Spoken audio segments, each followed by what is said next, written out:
Thank you, and good afternoon to you all. Good afternoon. I must say that I feel very privileged to be here.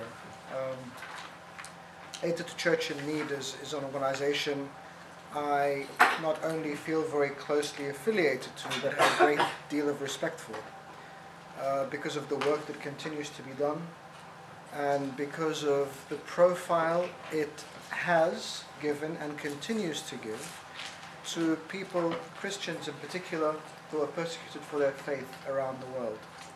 But it also has a heart for humanity and a heart for religious freedom, and we work quite closely on various religious freedom platforms. Here in Britain, I was also very privileged to have accompanied Neville and a group from ACN to Erbil last year, where we were able to see the work that ACN is doing on the ground, as well as the many thousands of people we met there who were directly and personally touched by what's happening in the Middle East, particularly Christians from Mosul who had lost everything and gone to Erbil. But there is so much to be done, and I am glad in this day and age that we are able to cooperate and collaborate for the sake of so many who need us to.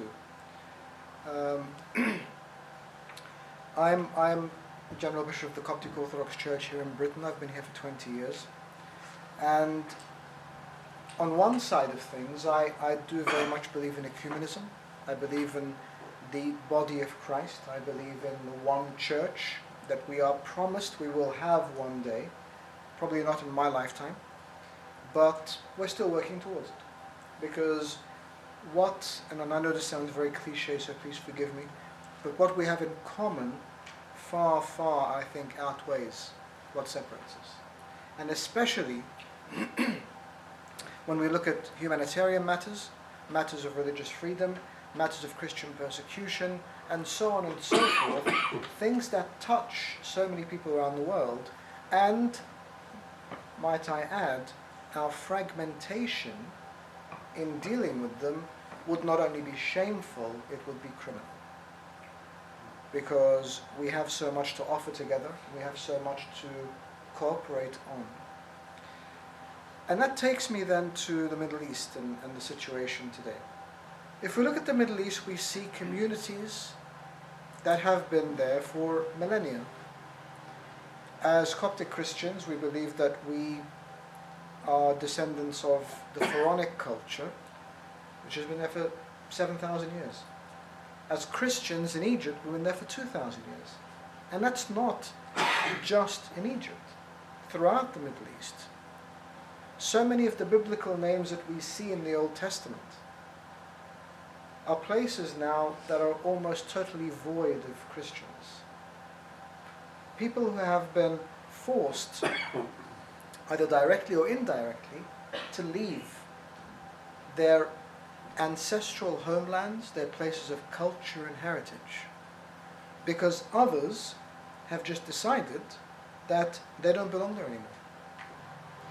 Unfortunately, over the past 3 years in particular, we've seen ourselves go back to a medieval mindset that we would have been ashamed of 1,000 years ago, let alone today.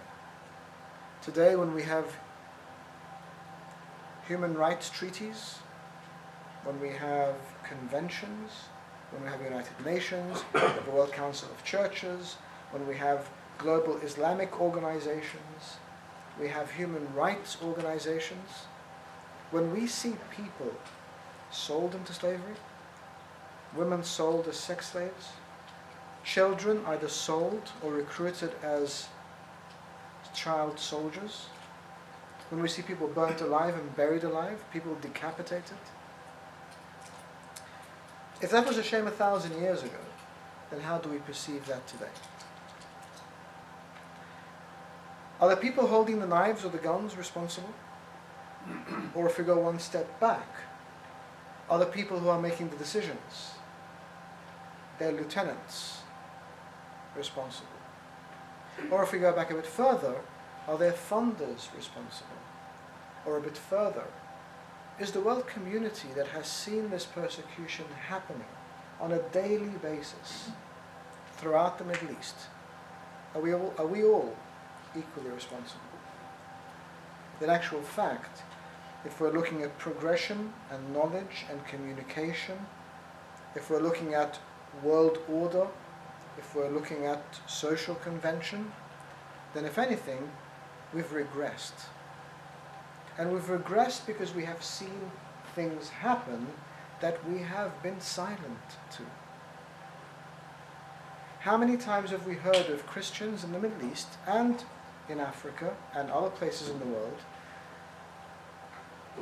communities that could not build churches, communities that were not able to live and proclaim their faith openly, individuals who would be discriminated against from employment, educational posts, or even just day-to-day social life, just because of their religious affiliation, particularly Christians. But unfortunately, we've seen a desensitization to a lot of that. And we have seen it as somebody else's problem. We're supposed to look at those who suffer and suffer with them, but not in a fatalistic manner of thinking that everything is crumbling, but realizing that as you do here, and you do so well, you have an ability and a right to speak, and you do, and we must. We are, to quote another very, very popular phrase these days, we are a voice for the voiceless. And we are sometimes interpreters of voices that come frantically, emotionally, and are sometimes dismissed.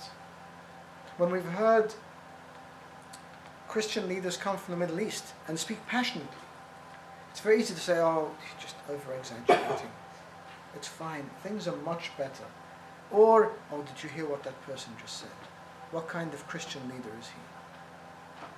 Not really taking into account the pain they're coming from, the fact that they're seeing their children slaughtered in the streets, dying of poverty, alienated, displaced, people who have left everything behind and are starting completely fresh.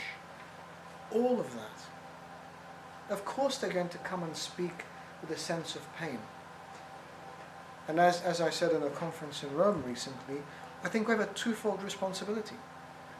One is to speak to our brothers coming from the Middle East and help them to present their message in a way that can be heard here and accepted. Because sometimes it's a difference of culture. And we sit here at crossroads where we can take a message, slightly change the way it's delivered, and make sure that it's a much more effective message. But we must also speak to our brothers and sisters here and say, when you listen, listen sympathetically. Don't just listen to the way things are being said, but listen to what is being said. Listen to the pain. Listen to where it's coming from. Listen to these communities that have lived all of their lives as contributing members, as vehicles of reconciliation, as vehicles of peace.